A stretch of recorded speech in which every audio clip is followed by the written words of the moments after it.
Stalling and Sam Dunnington reading. Dave will go first. Sam will go second. So settle in, cozy up to your drink, and I'm going to hand it off to Sam. Sweet. Thanks so much, Sam. Sam Squared team closing out the season. I'm gonna read Dave's official bio that he submitted, and then I'm gonna add some color commentary because some of you don't know Dave, and you should. Dave's arguably the person most worth knowing currently in the University of Montana Creative Writing Program. Wow. So Dave Stalling grew up along the coast of Connecticut and earned an associate's degree in forestry from Paul Smith's College in the Adirondack Mountains of New York. After serving in a Marine Corps Force Recon unit, he moved to Montana in 1986 and earned a BA in journalism at the University of Montana. He has worked for the U.S. Forest Service and several nonprofit wildlife conservation organizations, including the National Wildlife Federation and Trout Unlimited, and served 2 terms as president of the Montana Wildlife Federation, where he received the Les Pengelly Professional Conservationist Award. He has won several awards for his writing, and one of his essays was published in the anthology America's Best Nature Writing 2000, edited by John Murray. And I feel like that gives you a sense of Dave's intelligence and writing capabilities. But Dave, I went ice fishing with Dave last weekend, and while he's like setting up his ice fishing rig from the sled he built himself, he's telling us stories about like he was did the first high altitude low opening jump north of the Arctic Circle. He talked about being able to see Russian border guards and sort of wishing they were happier and sort of feeling like what the hell are we doing, looking at each other across this border, and like that's interspersed with just great jokes, warm banter. We were out there with a son of a friend of his from that recon unit. So yeah, Dave, just an incredible human being all the way around, and I think we're so lucky to get to hear him read tonight. So yeah, Dave, take it away. Well, thank you. I see my sister's here, so Sue, keep your mouth shut. Don't tell them the truth. Happy Easter, everybody. So I am working on a memoir that is also my thesis, and I'm hoping becomes a book eventually. And I've been working the last 3 days on that because I'm a procrastinator and it's overdue. And so lacking some sleep here. But the 2 selections I've decided to read are from that memoir. The first is actually the introduction to the book. Which is self-explanatory, so I'll just start in. I call it The Last 2,500 Feet. As a Force Recon Marine, I dove out of planes from altitudes as high as 32,000 feet, night and day, sometimes with full combat gear, sometimes without, sometimes right into the ocean with scuba gear attached. From the swamps of coastal North Carolina to the deserts of Southeast California, in the scorching heat and humidity of Puerto Rico, to the brutally frigid tundra of northern Norway, or as the Marine Corps hymn simply states, in every clime and place. I would tumble, fall, and fly, at least it feels like flying, falling at terminal velocity, speeds of 180 miles per hour. A slight tilt of the right hand would turn me quickly right, the left hand would turn me that direction, or I could cuff both hands inward to go forward, or outward to show my descent, to slow my descent. I could hunch up to slow down, or pull hands and legs in to speed up, place my hands and legs together for a missile-like nosedive, or do flips or spin and so on. By maneuvering in such a manner, a team of Marines could remain together in the sky and even approach each other and link up by locking arms. I once kissed my friend Jim at 10,000 feet above the earth. And as the ground grew bigger and closer, I would check the altimeter on my wrist until reaching a point to wave off, a flagging of the hands to warn those above me that I was about to open my chute so they could move and avoid crashing into me. Move my right hand into the ripcord at my chest, making a counter move and in and over my head with the left hand so as to remain in a stable fall and not spin out of control. Then pull, rapidly thrusting both hands and arms out, up and forward, like a referee's signal for a touchdown, tightly gripping the ripcord handle that pulls out the long, thin wire that releases the nylon flaps on the pack, allowing the small spring-loaded pilot parachute to burst free, like a jack-in-the-box, catching wind and pulling the main chute out behind by a cord. The rest, if all went well, happened rapidly. The main chute blossoms open, bringing acceleration to what seems a sudden halt. With such shock at times, it once literally jerked me out of my boots over northern Norway. I got frostbitten toes after landing in socks on snow in minus 40-degree temperatures. And then everything would seem calm, compared to the previous rushing of wind in the ears, and I would gradually steer my way to the ground, pull down hard on toggles to flare, pause, and land, sometimes softly, sometimes hard, depending on wind, skills, and luck. Other times, the pilot chute might get caught in the wind pocket in the small of my back, a snivel, we called it. So I would bang away with my elbow until it caught wind and deployed. Or the main might malfunction, which never happened to me, but if it did, I was trained to cut away or release the main and open the reserve.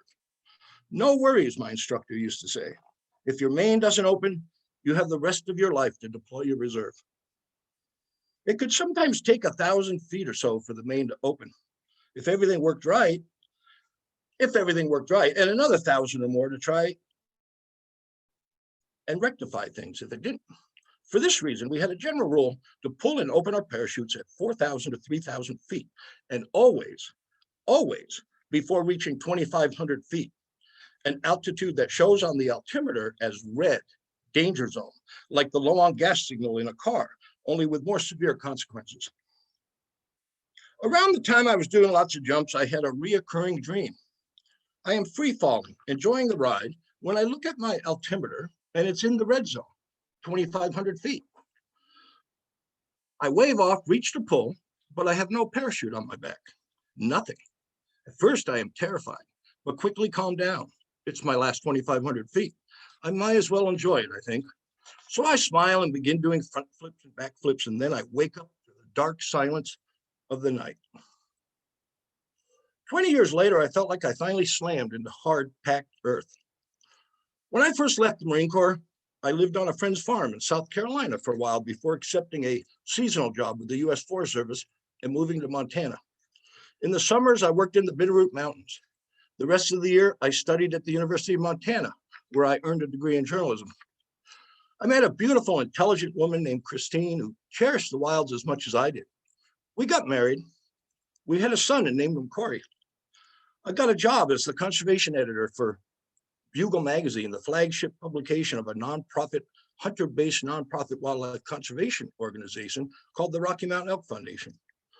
I volunteered for the Montana Wildlife Federation, an affiliate of the National Wildlife Federation.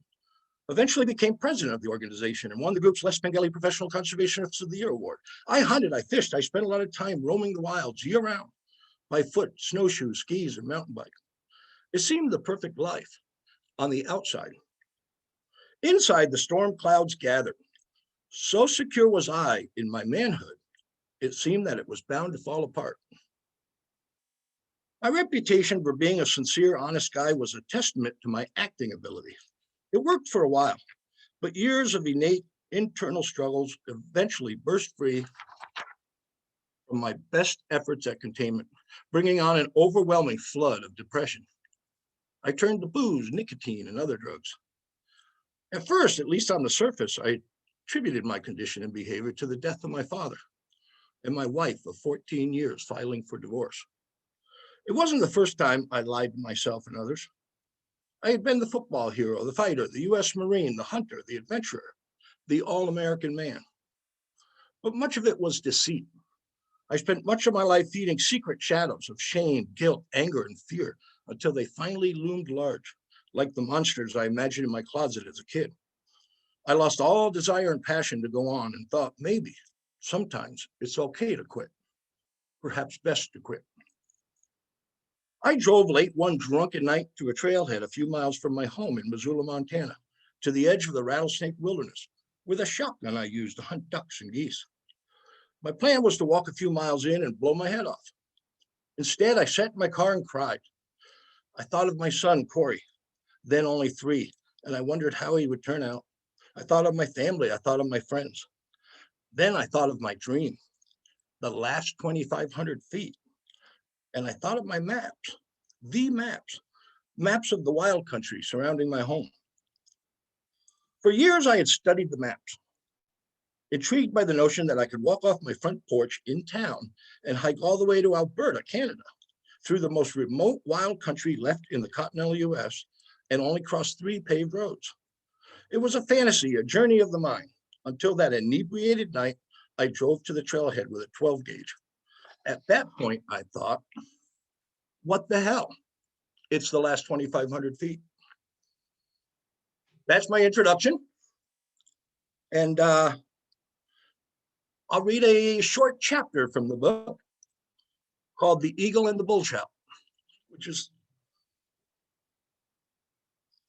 I spent a rainy night camped under several large protective spruce trees on the northwest side of a large lake where the shore is surrounded by dense willows and swamp, and fell asleep listening to the eerie, lonely cries of loons.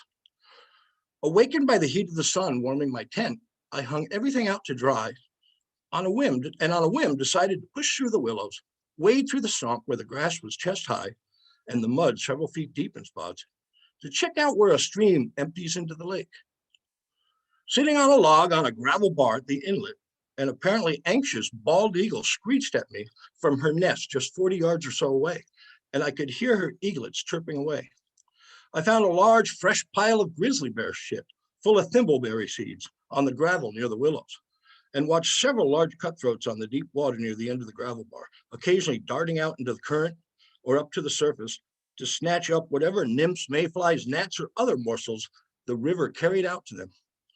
It reminded me that I hadn't eaten for a while. So I went back to my tent, put together my 4-piece rod, attached the spinning reel, grabbed my box of lures, and returned. The fish were only interested in insects, it seemed, and mostly ignored my spinners. It was one of those times I would have had more luck catching dinner with a fly rod, drifting imitation mayflies and nymphs. But I was hungry and those fish looked appetizing, so best make do with what I had.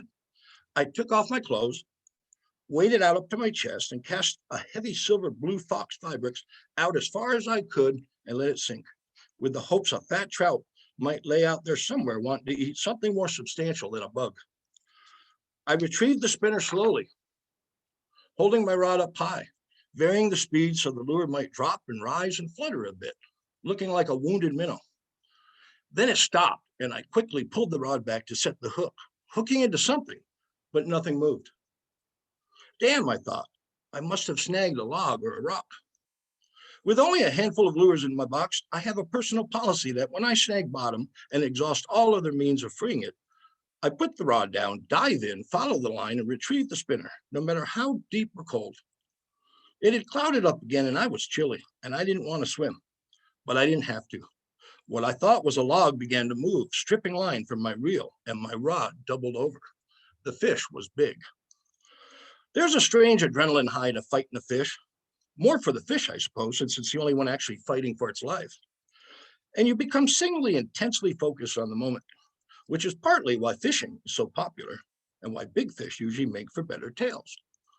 It's even more exhilarating to hook into a big fish while naked in the midst of wild country, where there's the highly unlikable but fun to think about chance a grizzly might charge out of the willows and make a meal of me before I was able to eat whatever was on the other end of my line. I'd put up a big fight, I suppose, flap around in the shallow water as the bear drugged me up on the gravel, suffering perhaps as much pain as I was causing this poor fish. And the grizz would gut me, eat me, and brag to his buddies, holding his paws out as wide as he could. He was this big. No one would believe him. When I finally worked the fish to where he was flapping around in the shallow water, he was indeed big, 20 inches or more, and a bull trout.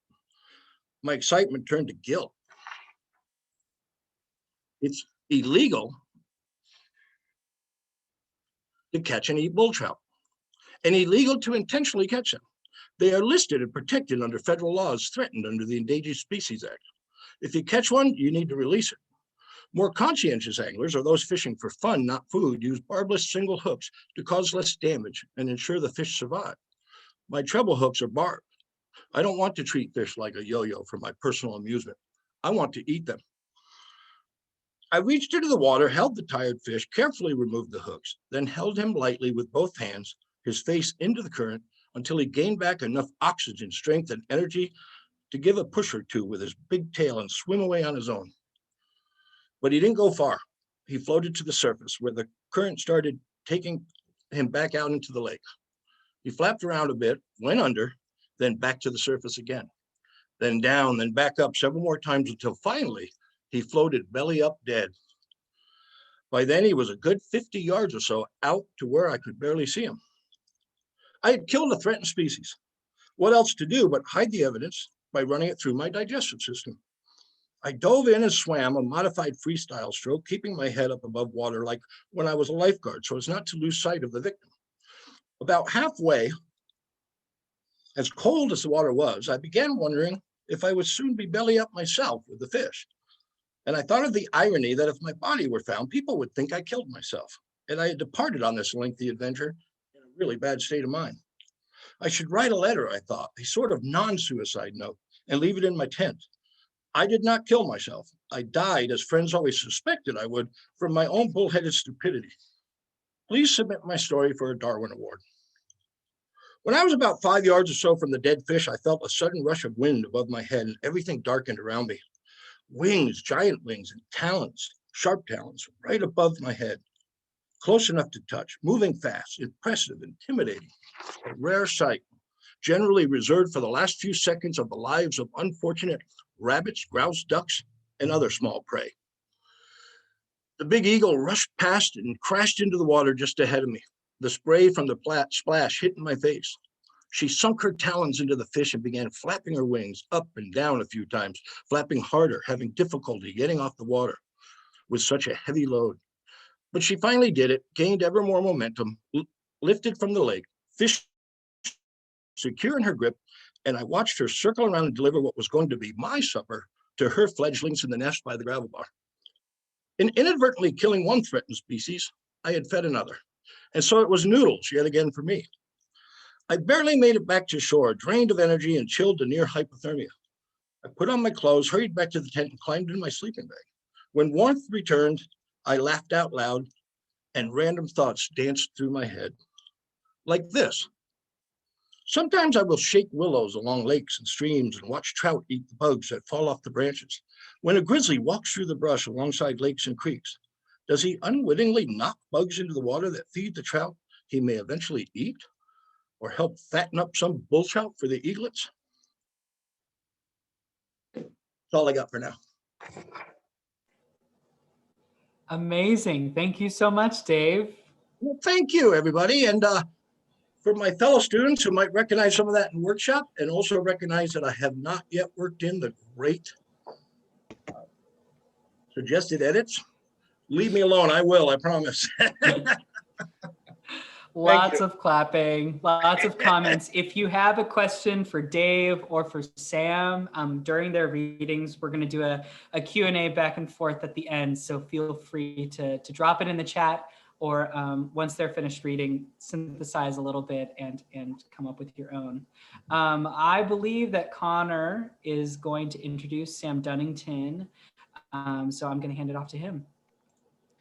Thank you, Sam. Hey, everybody.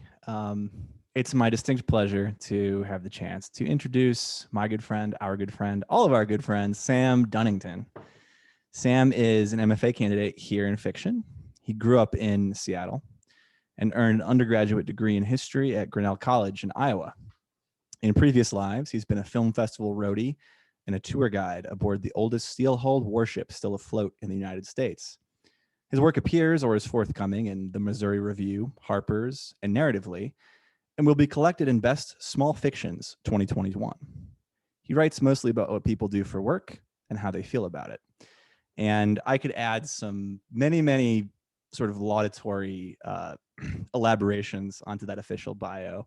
I want to compliment Sam and say that he is really willing to try new things, and he's often good at the new things. He's added quite a few moves to his basketball repertoire since we started playing pickup here. Though his patented move remains the highly original, high release fade in shot that we call slop over the top. He's also, among many things, I would say that Sam is the best cook in the program for my money. And when I say he's willing to try new things, I know recently he made a chocolate cake, and he was super worried about it. It turned out phenomenally. And I'm told that after he consumed that cake, he taught himself how to skateboard. So I'm sure there are many adventures and many great fictions ahead of Sam, and I'll turn it over to him to read some of his current work. Thanks so much, man. I want to clarify that obviously I'm not gunning for Judy's title, because I think she leaves people's ruined and broken who attempt to take the cooking title from her. But that was so generous and much appreciated. I am going to read something today that it started as a sort of set of stories, something I've been working off and on for the last couple of years, loosely based on this sort of like midway kind of carnival pop-up thing that would happen every summer on the Delaware River waterfront in Philadelphia. I think beyond that, and so yeah, so this is one of those stories. It's part of a larger thing. I think I'm hoping it stands on its own. But I think beyond that setting, I think that's all you need to know. So yeah, without further ado, this is called Haircuts.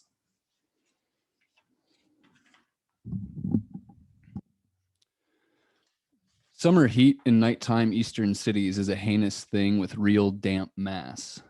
One night in August, when the heat was the worst I'd ever felt, I was working aboard the pleasure boat as barback to Original Joe, sweating into my eyes and generally ruining the situation. The pleasure boat was a beer garden which did big business. It was mounted on a leaking barge moored to the Riverwalk, and industrial bilge pumps thundered around the clock to keep the river from swallowing it whole.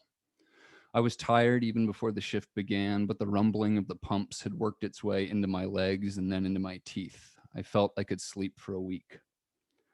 I wrestled a blown keg free from its tap, and it rolled from the fridge with a clang, bashed into the bar, and knocked over a stack of cups. "Ike, you moron, I will have you shot," yelled Joe. He threw a plastic cup at my head and turned back to the roaring crowd. I poured myself a splash of beer and swallowed another caffeine tablet. I thought about swinging the empty sixth barrel in a clean, wide arc, knocking Joe straight over the bar. But if I thwacked Original Joe, then what? I couldn't match his pace. Joe argued with customers, made drinks, cackled and ran cards all at the same time.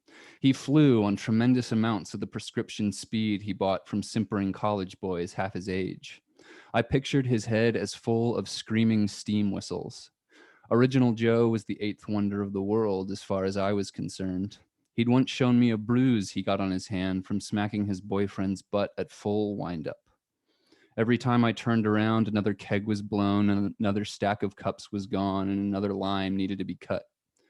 Without Joe, I would just lay down and go to sleep right there on the filthy bar mats. I needed him to keep me going. I chunked another keg into the kegerator and kept sweating. Minutes later, shuddering booms came upon us. I thought the pumps had finally failed and the barge was doomed to sink, but no. The crowd fled the pleasure boat as an August thunderstorm raked the Riverwalk. Rain came down in fat gouts. "Fuck me up," yelled Joe. I laughed until I sobbed. "I don't know what's wrong with you, Ike," he snarled. "Why do you hate making money?" It was true that I had a bad habit of opting for leisure over work, but I was so grateful for the break I couldn't help it. We tipped out, just $10 each. Joe wiped the bar down with a soiled rag, and we fled into the sheets of rain with our shirts over our heads. Joe ran towards the Riverwalk offices with the money bag jammed down his pants, and I ran for the train. I got home soaked through and shaking, and when I hit my mattress, it was with a spiritual thump. I didn't wake again for 12 hours. The next day, as soon as I sat down in the barber's chair, I remembered why I had picked up that barback shift in the first place. This was the only barber I ever went to in Philadelphia. Entering his barber shop felt like stepping inside a chapel. Its windows emitted soft yellow light, and the green vinyl chairs dimly glowed. Smells of aftershave and talc mingled in my nose while the barber worked his fingers over my scalp, clipping and shaping. The barber's name was Dick. Who still went by Dick? Maybe it was 1949. Maybe I was a decorated veteran of the Second World War with an honest job and a loving family instead of a glorified carny. I got teary thinking of that upright historical version of myself. I picked up that barback shift so I'd have the cash to pay Dick. He charged $20 for a haircut and I only had 10. My checking account was overdrawn and Dick didn't use a credit card machine. Sweat broke out at the small of my back and stuck my shirt to the green vinyl. The clippers purred over my skull. Half the hair was still on my head. I thought about keeping mum until the haircut was over, but I couldn't pull a fast one on Dick, not in his holy little barber shop. I told him I didn't have the cash. The clippers stopped. Dick peered down at me from beneath his enormous glasses, and I withered under his stare, which held the authority of decades. You can't pay, he said. I can pay with a credit card, I said, just not in cash. I only have $10. I forgot. Around the corner, there's an ATM, he said. A credit card is really what I've got going for me right now. Big sign on the door, cash only. Dick, I'm sorrier than you know. I had it in my mind that by telling Dick the straight out truth, which wasn't something I did all that often, he would recognize the angels of my better nature and I would somehow earn the rest of the haircut. But Dick set his clippers down on a towel. He snapped the cape off me. Motes of hair and powder caught the sun. Hop up, he said. I can pay you those $10 now, I said, and get the rest of the cash tomorrow, no problem. Dick held out his hand. I gave him the 10 crumpled bills. I'd say you've got about $10 worth of a haircut, said Dick. You can come back tomorrow for the rest when you find that other 10.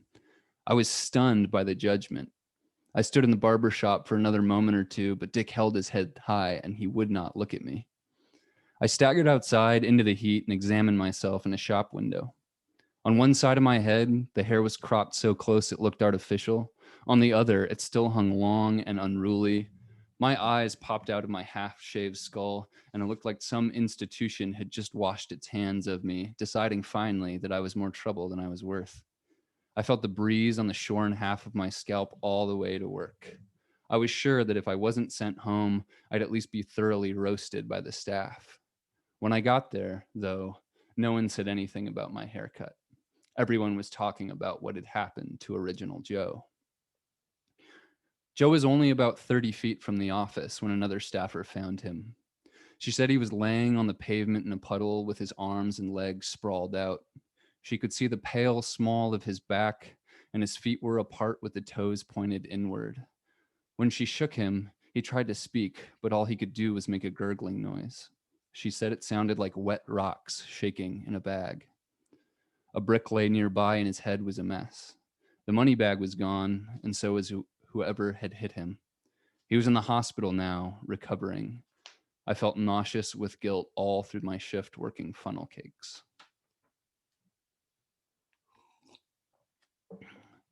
5 days later, we had a staff party at the Bell, a South Street dive that felt luminous and secretive after a couple of drinks.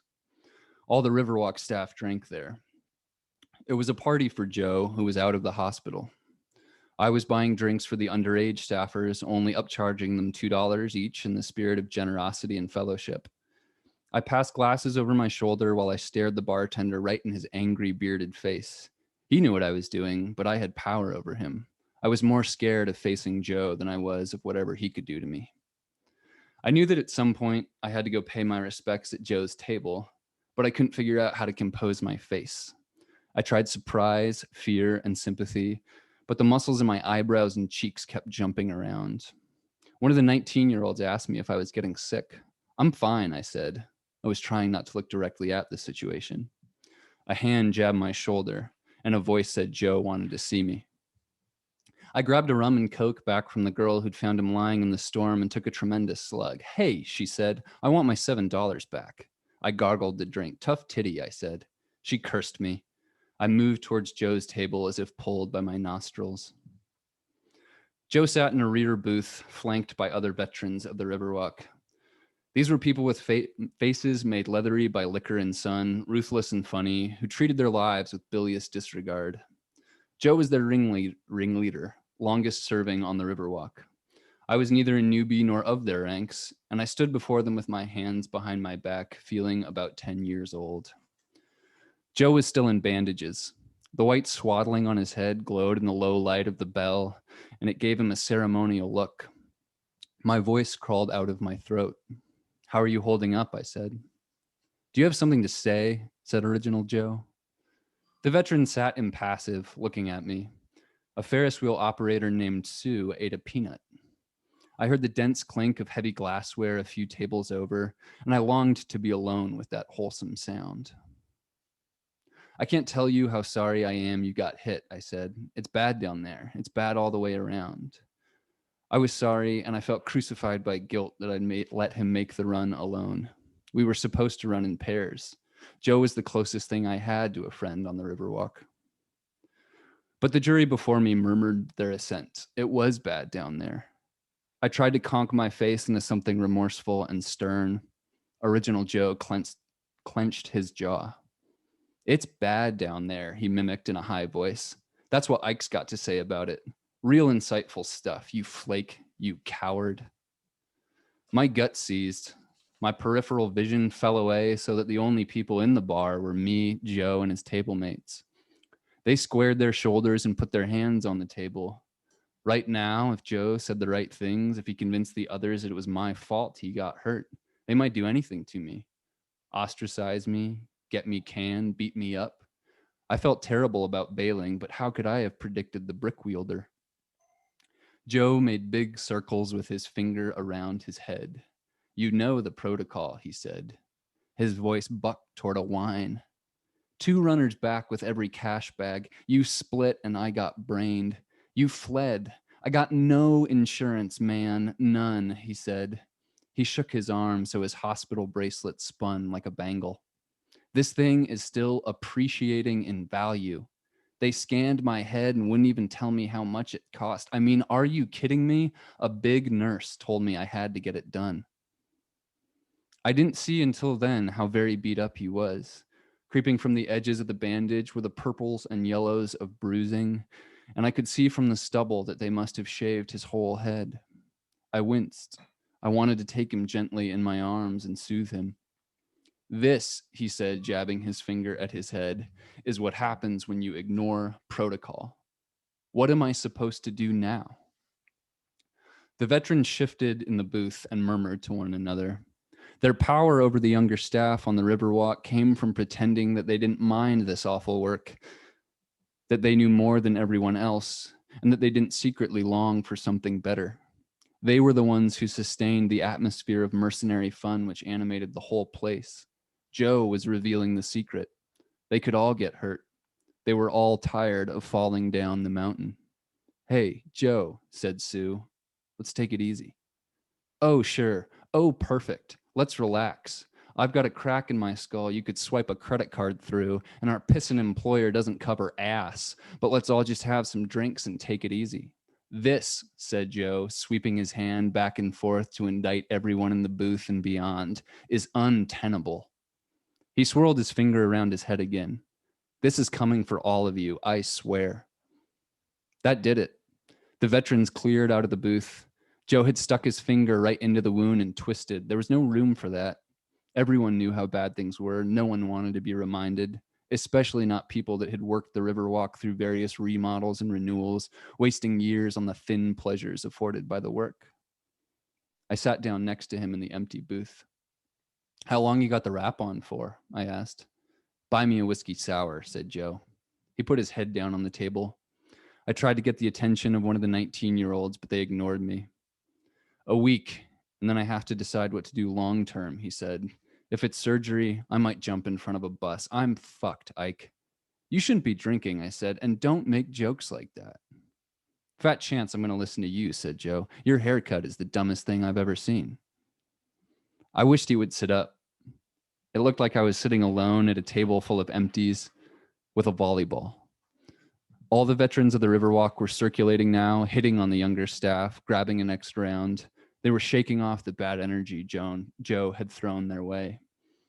The girl who'd found Joe the night of the storm walked by our table. "Go get a whiskey sour for Joe," I said. "I'll cover it." "Suck it, Ike," she said. She had hair like milk and straw, and she was whip thin. If a bomb went off in the bell right that second, she looked like she would just sigh as she flew through the air. "I'll pay you $10, I said. That's a $5 profit. She drifted away. I sat with Joe at the table and waited. I didn't know if she was coming back, but I sort of hoped she wasn't. I had only just started to make a little cash by conning the kids for drinks, and I didn't want to blow it all right away. Is the crack really big enough to fit a credit card into? I asked. Joe ignored me. Joe, I said. He didn't respond. Joe, I yelled. My God, if he died on me, I didn't know what I would do. What? He said. Don't go to sleep. With a head injury, you can fall asleep and not wake up. Only on the first day, said Joe. What, you think I've been awake since it happened? Still, I said. I'll sleep when I want, said Joe. That's it. Thanks, everybody. So phenomenal.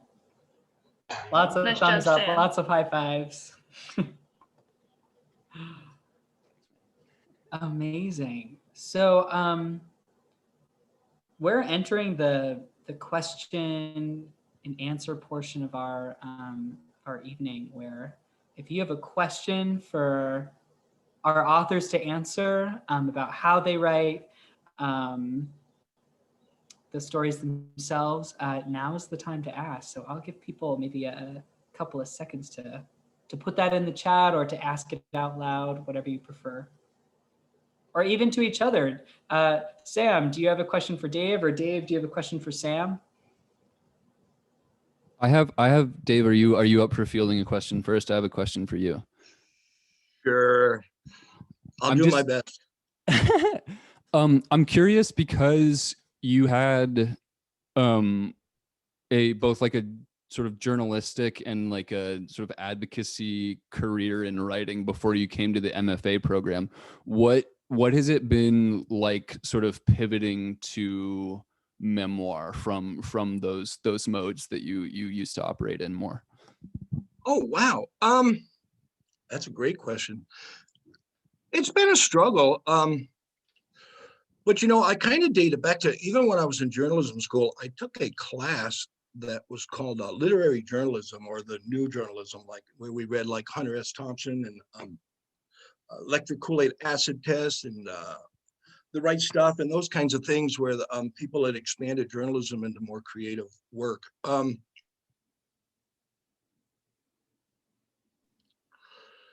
so it's something I guess I've tried to play around with over years and have enjoyed, but this program has really helped me quite a bit. And particularly one of the common feedbacks I get from my fellow students and instructors is to expand scene. I see that all the time. Expand this scene, you know, because I tend to just sort of summarize stuff like I'm a journalist. And so I am learning to expand scene, and it's good advice, and it's been a lot of fun. So I don't know. I don't know if that answers the question. It's a work in progress.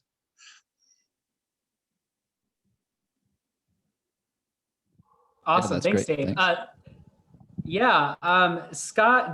Scott Moss asked, wondering how long your book is going to be and when it will be done. Geez, Judy just asked me Friday when my thesis will be done, and I don't even know that.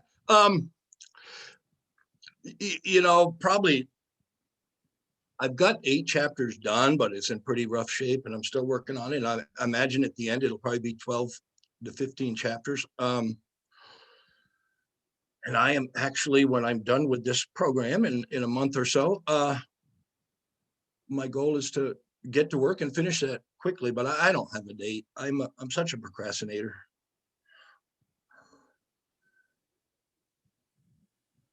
Yeah, Dave, I think you deal with a lot of really intense topics. And I'm wondering, how do you keep yourself emotionally in check when you write about things like suicide or the intense sort of endeavors that you went on as a Marine?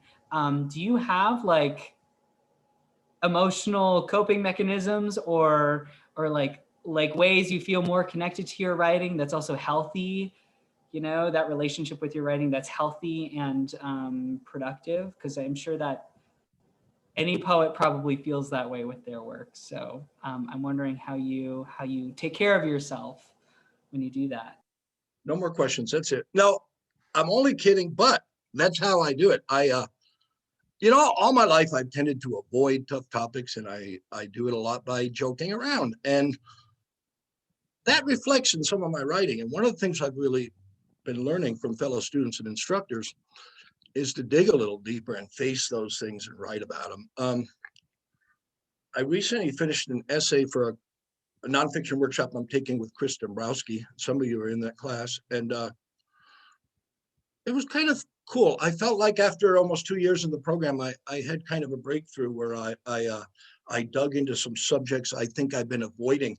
And the way some of my fellow students and instructors put it was stuff I've been avoiding or covering up or writing around. And so I don't handle it very well. And I am working on that. And it is very therapeutic because for those who don't know, the book basically is all my life I bought into all the misconceptions of manhood and wanted to be John Wayne himself. And I grew up in a time where you never heard the word gay. I never heard that. I heard Light and the Loafers and Fairy, and even Elton John and Liberace weren't out yet. And I knew I wasn't like them. And so eventually, you know, I come to terms with being gay and come out. And, you know, it's still an ongoing struggle because of the time period I grew up in. And it can still be very tough to write about and dig into. And so I don't know. The lengthy answer is I'm working on that, Sam. It's a work in progress. I'm still trying. Awesome. Thank you, Dave. I really appreciate you answering that question. Yeah. So a question to Sam from Daniela. I know that piece you just read exists outside of the work I've seen from you in workshop. Both seem like large projects and both have similar themes, though very different characters and voice. So do you work on both projects at the same time? And do they begin to blend, or how do you keep them separate? Some questions about projects and how you divide the work. Do you blend them together? How do you manage that? To Sam. Yeah, it's a great question that I don't have a real good answer to, just because. So I haven't, that thing I was just reading from is something that's been on the shelf for a while, but I think it is. I should say that like there's writers who I really love and go back to again and again. People like Grace Paley and Barry Hannah and Dennis Johnson, who are like very voice driven writers. And I think one of the things, so I not working on this at the same time, but I think one of the things that I've just gotten more and more impressed in their work going on is I have a really hard time writing first person narrators who don't sort of all start to sound sort of the same, start to sound like an approximation of who I am, more or less. Not that I have it together slightly more than the person in the story, but only slightly.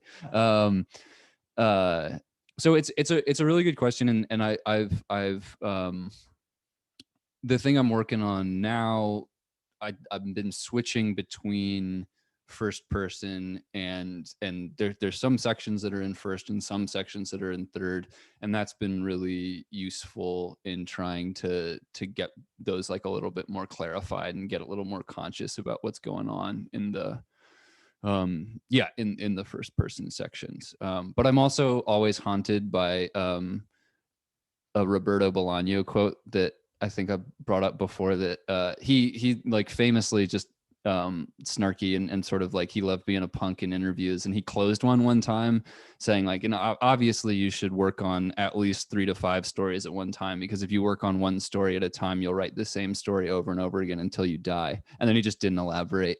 And so I'm also like, sometimes I feel that way about the I stories, that like it's all one extended universe and I'm never going to get out of it.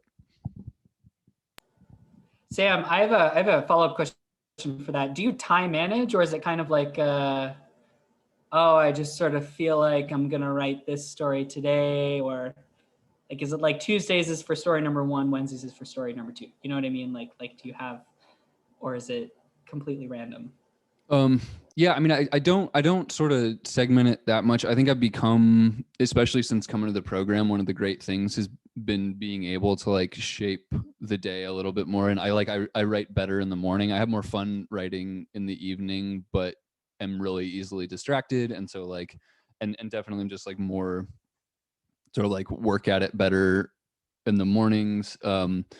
And yeah, I don't have like I think I like to have I don't have it planned out, but it's nice to have the main thing that feels like is sort of to be worked on, and then have little escapes, either smaller stories or like Sam, I think a lot about I was in prosody last year with Sam and some of the other poets, and that was a blast because that was like I mean, I feel like I felt I was in there with one other fiction person, and sometimes I felt like we were like the little like 10-year-olds like who had like invaded and were just throwing paint at the walls while these other people were trying to do serious work. But we were like that was a great, it's really fun, I think, to have stuff that like really takes you out of whatever mode you're working on. And for me to be able to like read more widely in poetry than I'd ever read before, and get these sort of like, okay, here's a form, do what you can with it this week. I want to like build some more of that stuff back in, because that was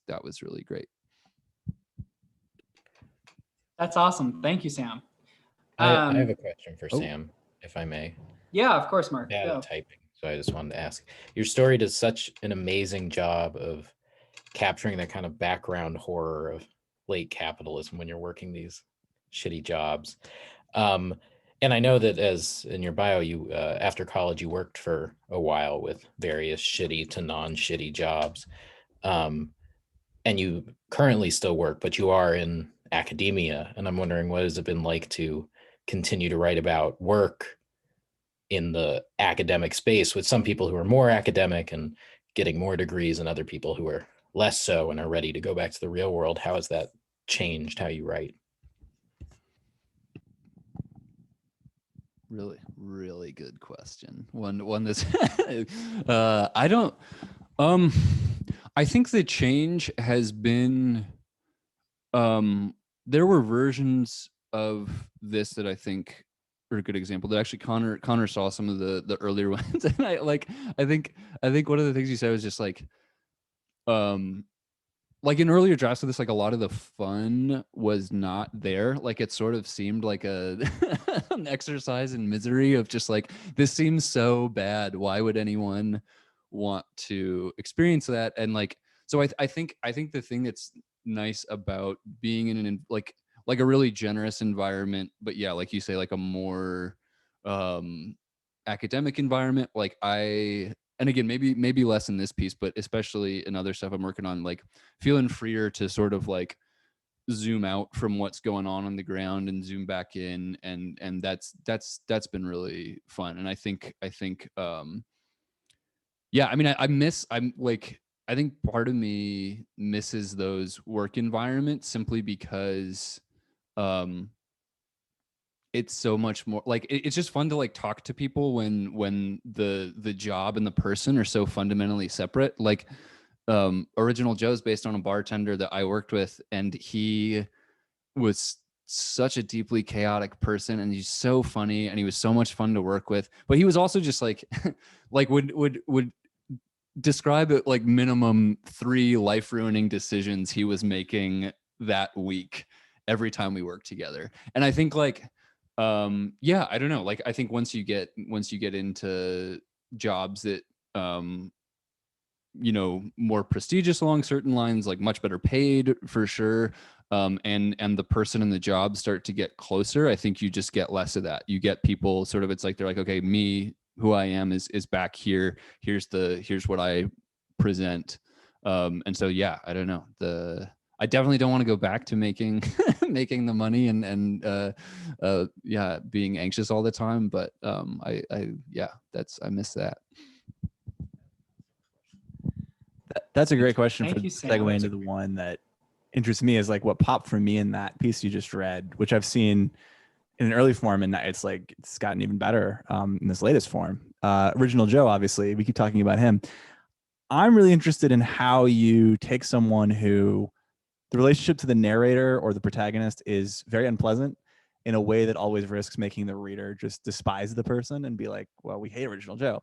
But of course, he comes across with a lot of charm and charisma for a lot of reasons. And I'm just curious about how you make that happen. I mean, how does that alchemy happen for you, where you can take someone whose sort of role is to be this unpleasant, chaotic, roiling force, but we end up liking them as readers?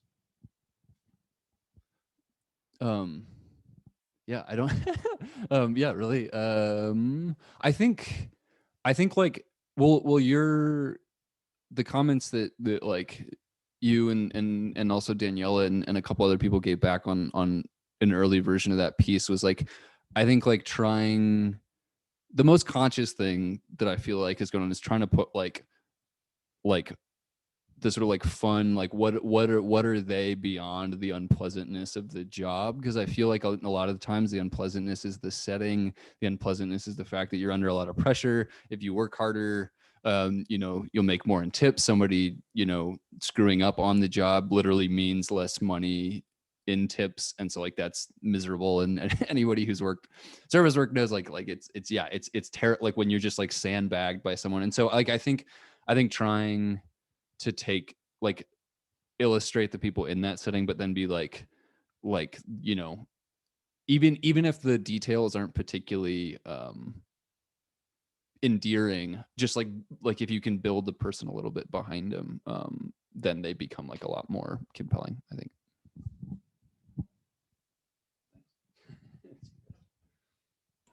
Can I ask a question? Of course, yeah. This is kind of following up on the same thread. This is a question for Sam and Dave. You know, this idea of how both of you are doing writing that's very influenced by your past work experiences and life experiences. I mean, Dave, as writing nonfiction, that's literally what you're writing about. And, you know, all of that super rich, varied experience is really informing both of your writing. This is a really obnoxious question, and I don't mean it in like a career post-graduation plans kind of way, but I'm genuinely curious, like how both of you see writing fitting into your life going forward, given that all of these non-writing things you do and have done influence your writing so much. Like, how do you sort of keep that balance of like being a writer, but also having to like have the experiences that give you something to write about? If that makes sense. I'll go first because it'll be easy. You mean as far as what our plans are after we graduate? More I guess I'm curious, you know, like, is it like a full pivot to like, I am a writer now, or is it like, I'm still going to keep being like a hunter, okay. conservationist, having all these adventures, and like, how does writing fit into that, you know? Well, before I came into the program, most of my career was in the nonprofit conservation world. And so most of my writing was journalistic and essay pieces, but more advocacy work to particularly protect grizzlies and wolves and wild places. I still want to keep, so I considered myself a writer, but I wanted to become a better writer. And I was at a place in my life where I could come to the program. So I'm in kind of a good position where my whole goal at this program was just to become a better writer, not find a job or anything like that. And my plan basically is to keep working at it, to use some of the techniques I've learned in this program. Particularly some of the things I like are reading really good writers, reading writers that I might normally not read, and then sit down and attempt some imitations and just to keep applying all this stuff and keep on writing is my only goal. I don't know what'll happen with it, but we'll see. In the meantime, I'll probably be driving a bus for Mountain Line and to pay the bills, but we'll see what happens.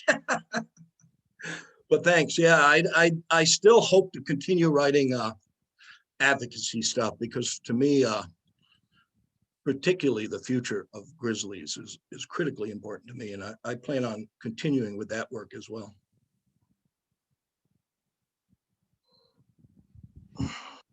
Yeah, it's yeah. I feel lucky. I came into the program part-time, so I have another buffer semester to clarify that question, the answer. But just like I think being in the program around so many people doing really good work and really getting after it, I think has clarified like that I like, but before I came out here was like writing was sort of like happened in like the hour or two before I went to work in the morning, and like that was great, but like felt sort of limited. And after being out here, like definitely want it to be a bigger chunk of my life. I think I mean, Connor and I have talked about this too, that like I wish that you could like make a living for yourself where you weren't worried about sort of long term, or I mean, forget long term, like even short term, just working. Like Claire and I are both good food store veterans. Like I don't mind that work. Like and in a lot of ways, when I was working there, I really enjoyed being able, it's like you like could work all morning on whatever you wanted to write, and then in the afternoon, like you go in and like you turn that part of your brain off and you chat with people and you ring up produce, and then like 6 hours later you go home. And like I think like yeah, that's not to say like I want to be a grocery checker for the rest of my life. I just like I think my push towards looking for other work has more to do with the fact that like yeah, I would like more stability, a little bit more money, health insurance, all that stuff. Yeah, this is a long subtle plug for a socialist agenda in the country. No, but seriously, like I love that. I love work that is very separate from writing, and I think I always will. That either physically gets you up and out. That makes it sound like I've actually ever done work that's physically demanding. I really haven't. But any like stuff that really gets you away from it. I mean, I tutor at the university, which I like that a lot. I really like working with students, but I think in a perfect world, the idea that you could go make a wage that let you live and eat and take care of your, health insurance and all that, and if that could be attached to a variety of work rather than only more rarefied work, is yeah, I wish we lived in that timeline.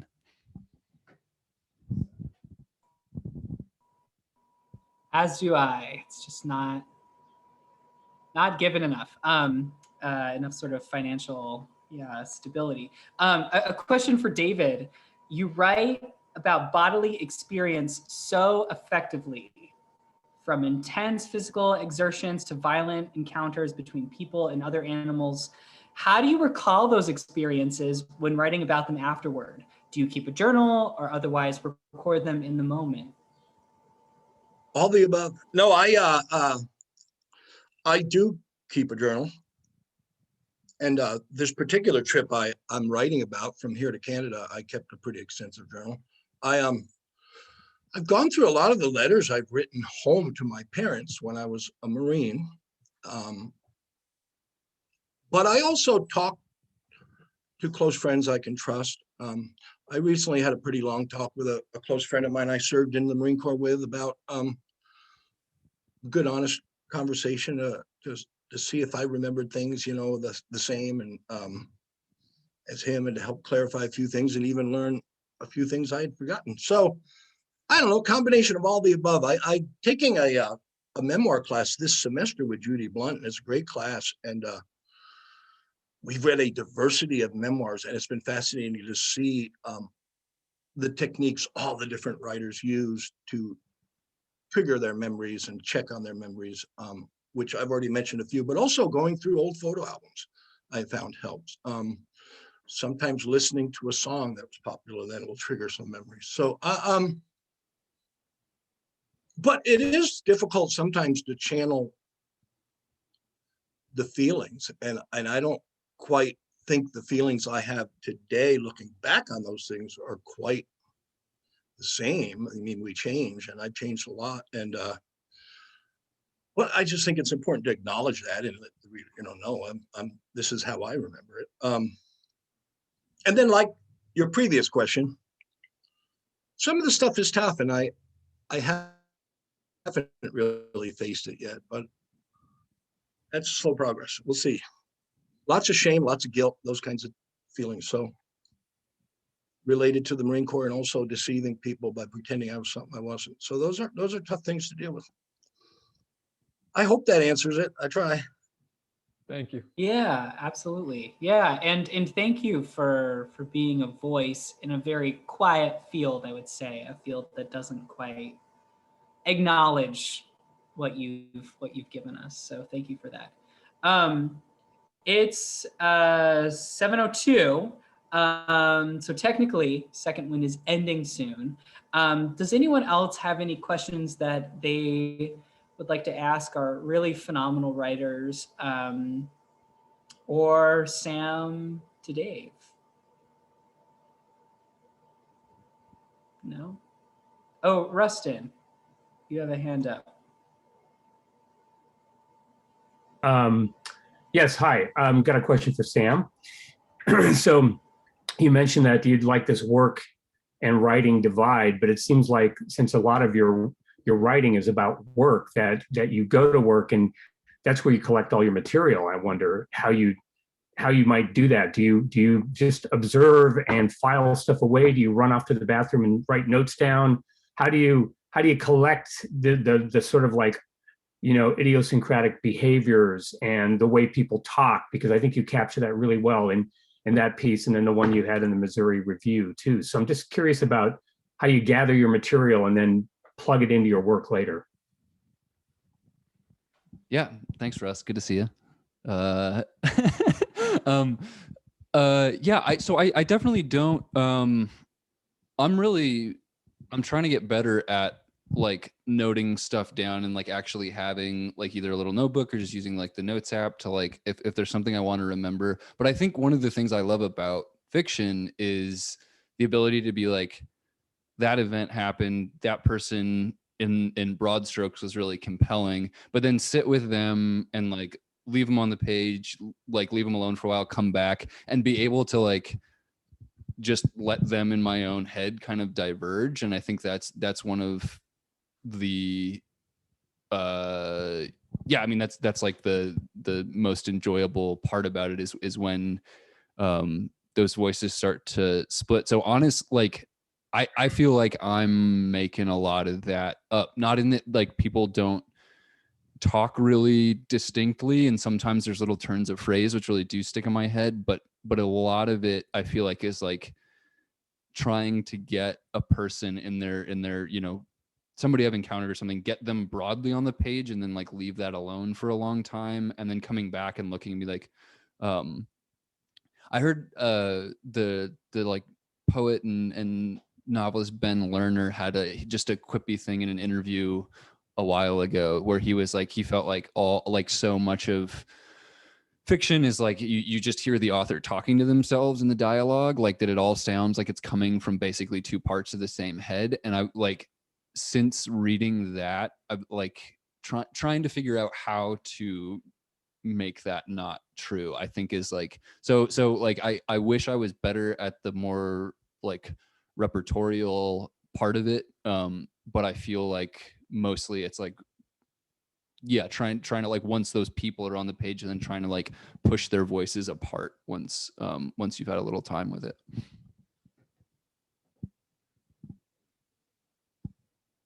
Really great question. Thank you. Anyone else? Cool. Well, thank you. Yeah, thank you all for coming and making time in your schedule to hear these really phenomenal writers read their work and hopefully read their book soon. It's been nice to hear some prose work this week. In 2 weeks, we have myself and Jake Bienvenu a poet and a prose human. So look out for that on both social media and our email serve. So thank you to everyone who came and supported these writers in their readings today. And we will see you all in 2 weeks, hopefully. So have a wonderful Sunday. Happy Easter if you celebrate, and enjoy the rest of your weekend, folks. Thanks, Sam.